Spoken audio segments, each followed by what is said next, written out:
कैसे आप सभी? मेरे चैनल पे आपका स्वागत है। एक्चुअली आज लाइव आने का मकसद है बीपीएससी की स्ट्रेटजी बताना।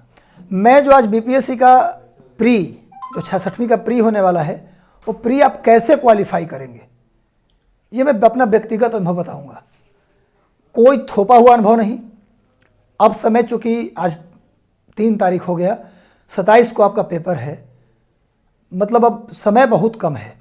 अगर आप देखें कि हिस्ट्री पढ़ना है, पॉलिटी पढ़ना है, ज्योग्राफी पढ़ना है, इकोनॉमिक्स पढ़ना है, साइंस पढ़ना है, करंट अफेयर्स पढ़ना तो बहुत है। अगर आप पूरी ग्रंथ लेकर बैठेंगे तो नहीं होगा, बिल्कुल नहीं होगा। लेकिन अगर आप अभी तक आपकी तैयारी एवरेज है तो समझ जाइए कि फिर भी आपका पीटी होगा। मैं कुछ ऐसा ही स्ट्रेटजी बताने जा रहा हूँ जिससे आप अगर उतना काम इतने दिनों में कर लेंगे जितना मैं बताऊंगा, मैं उतना ही काम बताऊंगा जितना आप कर लेंगे। अगर अभी से भी आप जागते हैं तो आपका प्री कोई नहीं रोकेगा। आज मैं प्रॉमिस करता हूं आपसे, आज जो बताऊंगा उसको केवल फॉलो कर लीजिएगा। मैं व्यक्तिगत जिस तरीके से मैं प्री क्वालिफाई करता जा रहा हूं हर बार, हालांकि मुझे टाइम पढ़ने का नहीं मिलता फिर भी क्वालिफाई करता हूं, लेकिन मैं आपको बता रहा हूं कि अगर आप पढ़ दिए उस फार्मूले पर तो आपका सिलेक्शन हो जाएगा। बस ध्यान से चीज़ों को देखिए और समझिए। देखिए क्या है एक्चुअली बीपीएससी की बात करें, प्री की, बीपीएससी प्री आपके हैंड में है। यदि आप बिल्कुल सामान्य विद्यार्थी हैं, बहुत ज़्यादा आपकी तैयारी नहीं, तब भी बीपीएससी से इजी प्री किसी का नहीं होता है। प्री निकालने के बाद जहाँ तक करेंगे तो बीपीएससी का प्री सबसे आसान प्री होता है। सारे पीसीएस में, हिंदी बेल्ट के जितने पीसीएस हैं उनमें सबसे ईजी होता है। अब नहीं सर, मेरा तो 2 बार से प्री नहीं निकल रहा है, आप कैसे आसान बोले? आसान है, यदि आप स्ट्रेटजिक काम करेंगे तो आसान है। प्री आसान है, मेंस अब आसान नहीं रहा। अगर आप सोचते हैं मेंस आसान है, अब मेंस बिल्कुल कठिन हो गया है। मैं बात करूंगा अब मेंस आएगा तो मेंस अब कोचिंग लेने से नहीं होगा। मेंस अब प्रीवियस पेपर और शॉर्टकट टर्म अपना से नहीं होगा। इस बार का पेपर ना हो तो 65वीं का मेंस का पेपर आप देख लीजिए, इस तरीके का क्वेश्चन आ रहा है प्रैक्टिकल के। अगर आपका बड़ा अनुभव नहीं है, आप बहुत विस्तृत तैयारी नहीं किया तो आपसे क्वेश्चन नहीं होने वाला। मेंस एक अलग पैटर्न पे चला गया। अब बीपीएससी का मेंस बिल्कुल अलग पैटर्न, लेकिन प्री आज भी वही पैटर्न है। ई ऑप्शन से कुछ लेना देना नहीं है, बिल्कुल। ये बात कोई ये डराने वाली बात है, इसलिए डरिए मत ई ऑप्शन से। सबसे पहले स्ट्रेटजिक बात करूं कि बीपीएससी की तैयारी आप कैसे करेंगे ताकि इतने कम दिनों में, आप सामान्य विद्यार्थी हैं तब भी आपका प्री हो जाए। देखिए मैं थोड़ा सा स्ट्रेटजी बताऊं, ध्यान समझिएगा। हिस्ट्री में अब आप प्राचीन भारत, मध्यकालीन भारत लेके मत चलिए। सबसे पहले बात करते हैं आधुनिक भारत। आधुनिक भारत का इतिहास, आधुनिक भारत का इतिहास, हिस्ट्री में आधुनिक भारत का इतिहास। और इसमें भी 1857 यानी कि 1857 की क्रांति मान सकते हैं। 1857 की क्रांति से लेकर, इसमें भी 1857 की क्रांति से लेकर 1950 तक, 57 की क्रांति से लेकर 1950 तक का इतिहास, पूरा इतिहास नहीं, पूरा आधुनिक भारत नहीं करना है। 57 की क्रांति से लेकर 1950 तक का इतिहास आपको करना है। मतलब ये, इसके बीच में क्या क्या आ जाएगा? इसके बीच में आ जाएगा कांग्रेस की स्थापना, या कांग्रेस से पहले जितने भी राजनीतिक संगठन बने, Indian association, Bombay presidential association, Congress, जितनी भी संस्थाएं बनी वो कर लेना है। कांग्रेस की सारी घटनाएं कर लेनी है, सारे अधिवेशन कर लेना है, प्लस क्रांतिकारी घटनाएं जिसमें चापेकर बंधुओं द्वारा प्लेग अधिकारी की हत्या से लेकर भगत सिंह होते हुए सीधे पहुंच जाना है 1946 के नौसैनिक विद्रोह तक। फिर नागरिक आंदोलन, नागरिक आंदोलन में स्वदेशी आंदोलन से लेकर असहयोग आंदोलन, सविनय अवज्ञा होते हुए भारत छोड़ो आंदोलन तक। अब प्लस में किसान आंदोलन, जिसमें चंपारण सत्याग्रह से लेकर, खेड़ा सत्याग्रह से लेकर आपको सहजानंद सरस्वती का ऑल इंडिया किसान सभा की स्थापना तक। यानी इसके बीच की जितनी घटनाएं हैं, जिसको आप आराम से 3 से 4 दिन अगर फोकस होकर पढ़ दिए तो ये हो सकता है। और यहाँ से स्टूडेंट्स एक बहुत अच्छी बात यह है कि यहाँ से अकेले 20 क्वेश्चन आता है। अकेले इतना सेक्शन से 20 क्वेश्चन होता है, यानी 150 में 20 क्वेश्चन इतना ही से होता है। बिल्कुल अगर हम पर विश्वास है, कोई एक्टिंग नहीं, किसी प्रकार का वो नहीं, जो है, जो मैं किया हूं, कभी प्री न रुका, उसकी बात कर रहा हूं। 57 से 50 तक का घटना करिए, 20 क्वेश्चन आपको मिलेगा। प्लस में आधुनिक बिहार का इतिहास, आधुनिक बिहार का इतिहास, बिहार का इतिहास, आधुनिक बिहार का इतिहास। और ये करना है, एक किताब आती है इम्तियाज अहमद की। इम्तियाज अहमद का बिहार आता है, बिहार विशेष। इम्तियाज अहमद की जो बिहार विशेष आता है स्टूडेंट्स, इसमें तो हिस्ट्री भी होगा, पॉलिटी भी होगा, बिहार का सब होगा। इसमें आपको केवल मॉडर्न बिहार, उसमें देख लीजिएगा जितना पन्ना में मॉडर्न हिस्ट्री बिहार का होगा, या तो उसको फाड़ करके पिन मार लीजिएगा। किताब का मोहमाया नहीं करना चाहिए, पढ़ने का जैसे मन करो वैसे पढ़िए आप। उसको स्पेशली मोड़ करके केवल उतना करना है। बिहार की ज्योग्राफी उतना ज़्यादा इंपॉर्टेंट नहीं है। पॉलिटी तो कॉमन रहता है, पॉलिटी में क्या होगा बिहार की पॉलिटी, लेकिन उसमें कुछ पूछेगा पहला राज्यपाल, पहला बिहार का मुख्यमंत्री, हो सकता है ऐसी पॉलिटी बिहार का पूछ ले, उतना जरूरी नहीं है। लेकिन बिहार का जो आधुनिक बिहार, पूरा बिहार का इतिहास नहीं, प्राचीन बिहार का इतिहास नहीं, ध्यान रहे, मध्यकालीन बिहार का इतिहास नहीं, केवल आधुनिक बिहार का इतिहास इम्तियाज अहमद से कर लीजिएगा। तो इससे अकेले रहता है 5 से 7 क्वेश्चन, यानी सब मिला के 25 या 27 क्वेश्चन आपको इतना करने से पकड़ा जाएगा। इतना करिए, 27 क्वेश्चन का आशीर्वाद ले जाइए। टोटल 32 से 35 क्वेश्चन आता है हिस्ट्री से, जिसमें से 27 क्वेश्चन अकेले इतने से आएगा। बाकी मध्यकालीन और प्राचीन भारत को मिलाकर, दोनों के मिला के आएगा 5 क्वेश्चन। पूरा मध्यकालीन पढ़ जाओ, पूरा प्राचीन भारत पढ़ जाओ तो 5 क्वेश्चन। तो काहेला पढ़ेंगे भाई? अगर ज़्यादा पढ़ने की इच्छा है ना प्राचीन भारत में, तो प्राचीन भारत में ज़्यादा अगर पढ़ने की इच्छा है, प्राचीन भारत की इतिहास, तो केवल इतना पढ़ना मैं बता दे रहा हूँ। तो क्या पढ़ना है? केवल पढ़ना है भैया सिंधु घाटी, वैदिक काल, उसके बाद मौर्य वंश में कुषाण, गुप्त, और साउथ इंडिया में चोल। अगर पढ़ने का बड़ी मन कर रहा है, और थोड़ा सा दूगो धर्म मतलब बौद्ध धर्म और जैन धर्म, और धर्म नहीं पढ़ लेना फालतू का, सही पीटी निकालना है तो इतना कर लीजिए। तो प्राचीन भारत में अगर 3 सवाल आता है तो 3 सवाल में तीनों पकड़ा जाएगा, नहीं तो 2 तो पकड़ाएगा ही पकड़ाएगा। तो ये आप लोग नोट कर लीजिए, सिंधु घाटी, वैदिक, मौर्य, कुषाण, गुप्त, चोला और बौद्ध और जैन, इतना कर लीजिए, आपका काम हो जाएगा। और मध्यकालीन भारत में केवल प्रीवियस पेपर लगा लो भाई, कितना पढ़ोगे, समय कम है, इतना पढ़ लीजिए। इतिहास में अगर 35 आएगा तो 30 क्वेश्चन आपका कोई रोकेगा नहीं, ये गारंटी है। परीक्षा दे के आइएगा, बताइएगा हमको। तो ये हुआ हिस्ट्री की बात। हिस्ट्री की बात हटाते हैं, ये कर लीजिएगा आप, इसको नोट कर लीजिए, इसका आप स्क्रीनशॉट ले लीजिए, या वीडियो को रिपीट करके आप देख सकते हैं इसको। मैं बस उतना ही बताऊंगा कि आप इतने दिनों में कर लेंगे। बिल्कुल एवरेज विद्यार्थी भी हैं तो आपका पीटी कोई रोकने वाला नहीं है। अब बात करते हैं ज्योग्राफी की, अब बात करते हैं हम लोग ज्योग्राफी की, ठीक है, यानी भूगोल की बात की जाए कि ज्योग्राफी में क्या आता है। देखो, ज्योग्राफी से 12 से 15 क्वेश्चन आता है।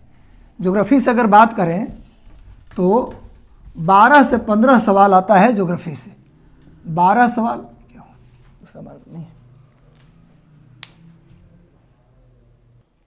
ज्योग्राफी से स्टूडेंट्स 12 से 15 क्वेश्चन आते हैं। अब बोले सर ज्योग्राफी का तो बड़ा पार्ट है सर, बड़ा दायरा है सर, कहाँ से हो पाएगा पूरा भारत का भूगोल, पूरा विश्व का भूगोल? विश्वास करें आप, भूगोल के लिए आप कुछ न पढ़ें। अगर मेरा क्लास नोट्स जो मैं पैरामाउंट में पढ़ाया हूँ या अपनी कोचिंग जीएस एकेडमी में पढ़ाया हूँ, अगर किसी के पास मेरा भूगोल का नोट्स आपको मिल जाए तो वो नोट्स ले लीजिए। जीएस एकेडमी यानी मेरा खुद का पढ़ाया हुआ भूगोल का नोट्स ले लीजिए। भूगोल का नोट्स जिसके पास, मैं आपको अभी कहिए सर आप उपलब्ध करा दीजिए, मैं उपलब्ध नहीं कराने जा रहा क्योंकि मेरे पास है वो नोट्स जो मैं पढ़ाया हूँ क्लास में, लेकिन मेरे पास पीडीएफ बना हुआ नहीं है। आप जिसके पास से जुगाड़ कर लीजिए, वो एक पतला सा 10-15-20 पन्ने का नोट्स है, 20 पन्ना का होगा मेरे ख्याल से, उसको पढ़िए। भूगोल में 99% सवाल हो जाएगा। अगर 12 क्वेश्चन आएगा तो 10 क्वेश्चन तो कन्फर्म है उसी नोट्स से आएगा। अगर नोट्स किसी से जुगाड़ हो सकता है तो कर लीजिए, वहाँ से फालतू नहीं आएगा। लेकिन अगर नोट्स नहीं है तो क्या किया जाए? तो खास करके आप ऐसा करिएगा कि भारत के भूगोल में मैं लिख देता हूँ, अगर मान लीजिए नोट्स नहीं आप खुद करना चाहते हैं तो लिख देता हूँ भाई, आप कर लीजिए पर्वत, आप कर लीजिए पठार, आप कर लीजिए मैदान, आप कर लीजिए नदी, आप कर लीजिए नदी, उसके बाद आप कर लीजिए द्वीप, आप कर लीजिए तटरेखा। इसके बाद आप कर लीजिए भारत की बोल रहा हूँ, भारत की मिट्टी, इंडिया में ये सब करना है, भारत की मिट्टी। उसके बाद मिट्टी के बाद भारत का मॉनसून,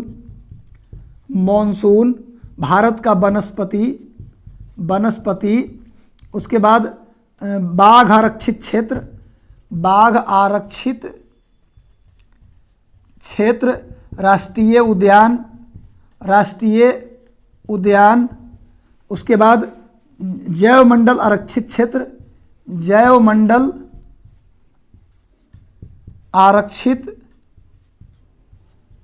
क्षेत्र, नोट कर लीजिए सुन के, पर्वत, पठार, मैदान, नदी, द्वीप, तटरेखा, मिट्टी, मानसून, वनस्पति, बाघ आरक्षित क्षेत्र, राष्ट्रीय उद्यान, जैवमंडल आरक्षित क्षेत्र और परिवहन और खनिज, ये कर लीजिए। अब आइए विश्व के भूगोल में। अगर आप विश्व के भूगोल की बात करें तो इसमें ज़्यादा कुछ नहीं करना है। मोड़दार पर्वत के नाम, मोड़दार पर्वत कौन कहाँ है, रॉकी पर्वत कहाँ है, एंडीज पर्वत कहाँ है, ये कर लेना है। मैं वीडियो बना के डाला हूँ यूट्यूब पे, मेरा वीडियो सर्च कीजिएगा तो मिल जाएगा आपको। उसके बाद मरुस्थल, दुनिया में जितने भी मरुस्थल, यहाँ से एक सवाल आना है। उसके बाद घास के मैदान, प्रेरी, पंपास, एक सवाल एकदम आना है हर साल, एकदम गेस है ये, घास का मैदान। उसके बाद स्थानीय पवन का नाम, जैसे लू, चिनूक, हरमटन, ब्लैक रोलर नाम, ये सब कर लेना है। ये कर लेना है महासागर की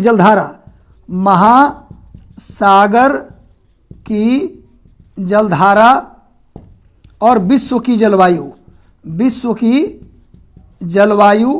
जिसमें आपको सब आ जाएगा, साइक्लोन भी आ जाएगा, सब आ जाएगा। तो ये कर लेना है।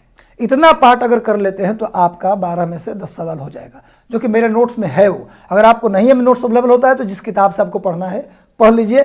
इतना ही टॉपिक पढ़िएगा तो आपका काम लगभग हो जाएगा। आप बिल्कुल ज्योग्राफी में असुरक्षित नहीं रहेंगे, ये मेरा दावा है, गारंटी है।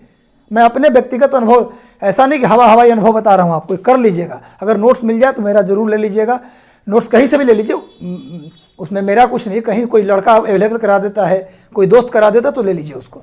खैर, ये तो हुआ हमारा भूगोल की बात। अब जल्दी से आते हैं हम लोग, इसको नोट स्क्रीनशॉट ले लीजिए आप लोग। चलिए अब हम लोग आते हैं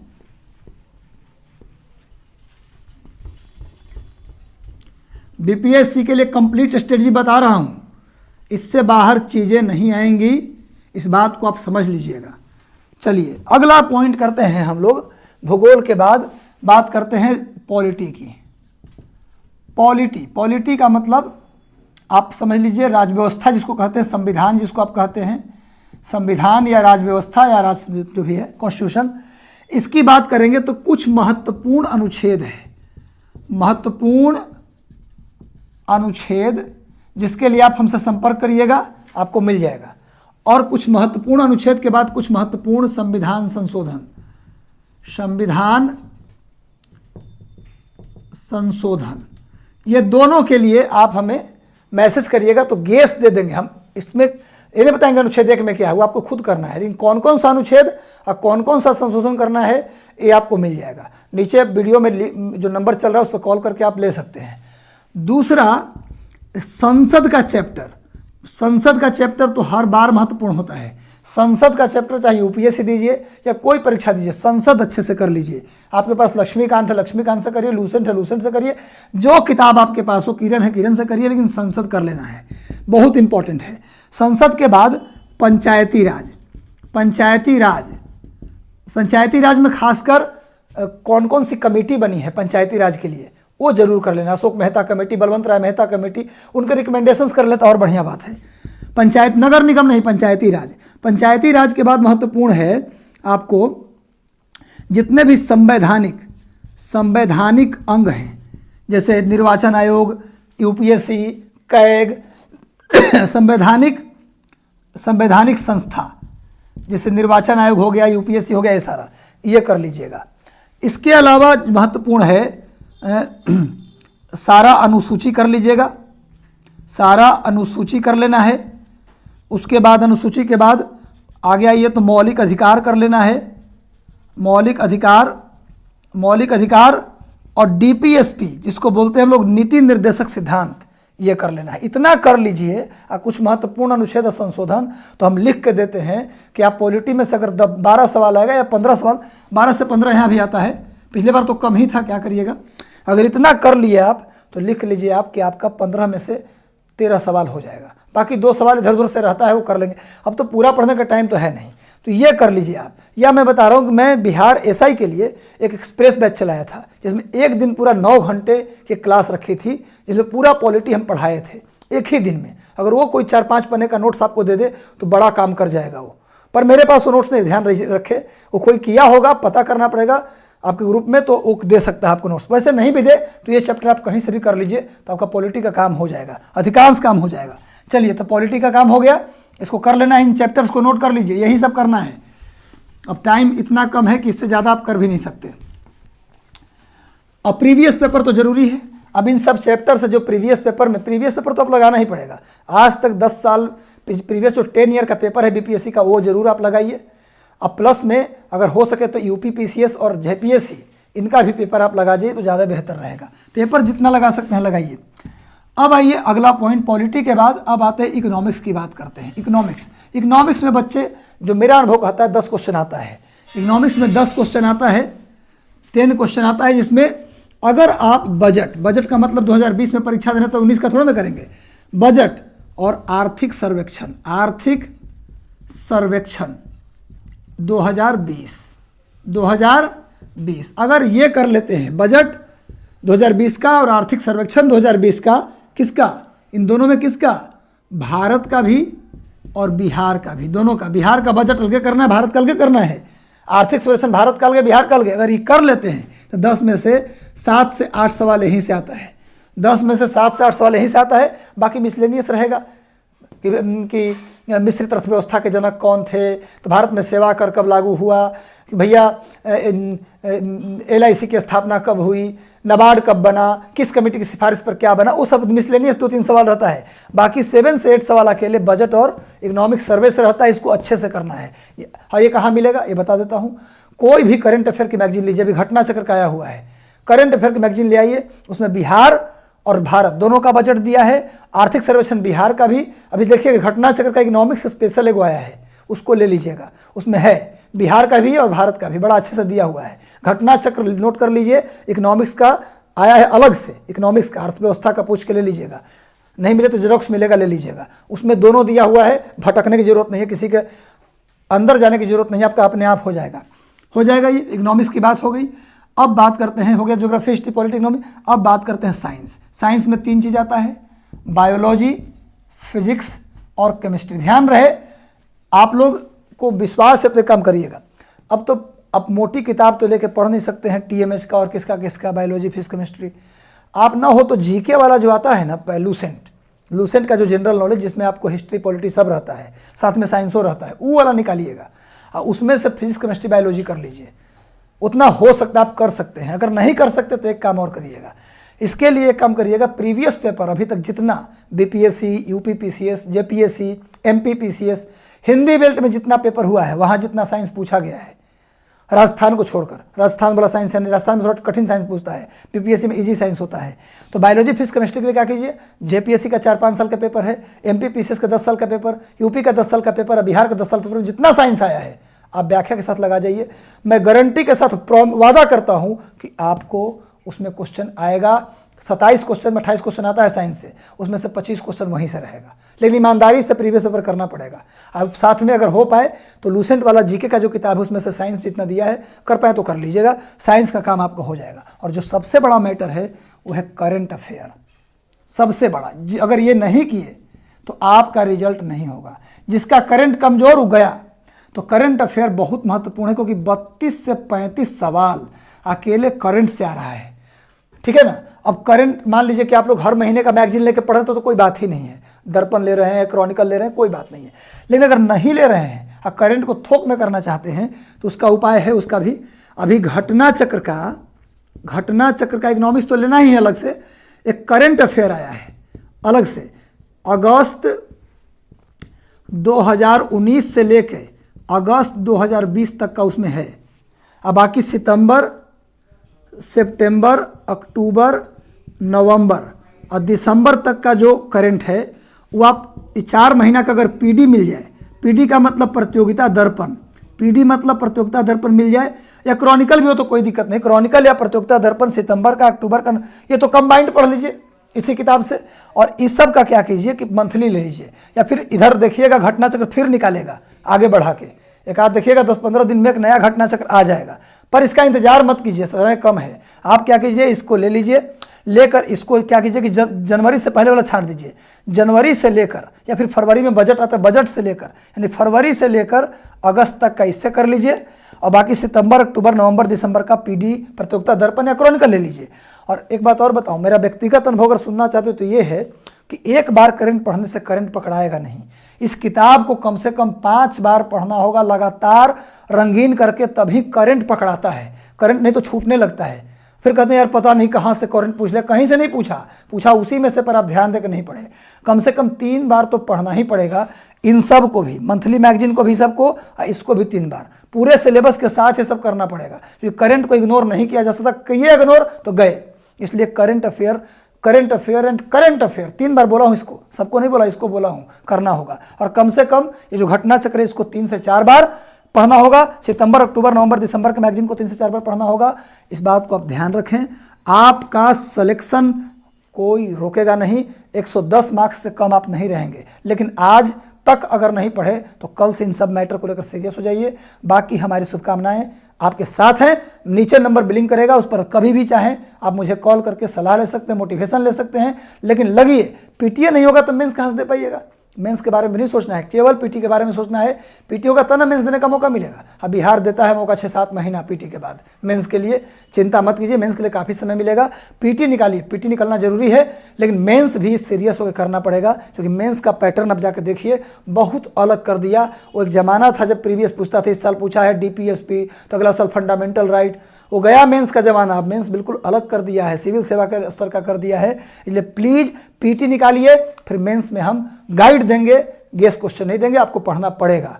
चलिए, तब तक के लिए शुभकामनाएं आपको, धन्यवाद। बीच में एक आध बार और लाइव आ जाएंगे, टेंशन मत लीजिए। All the best.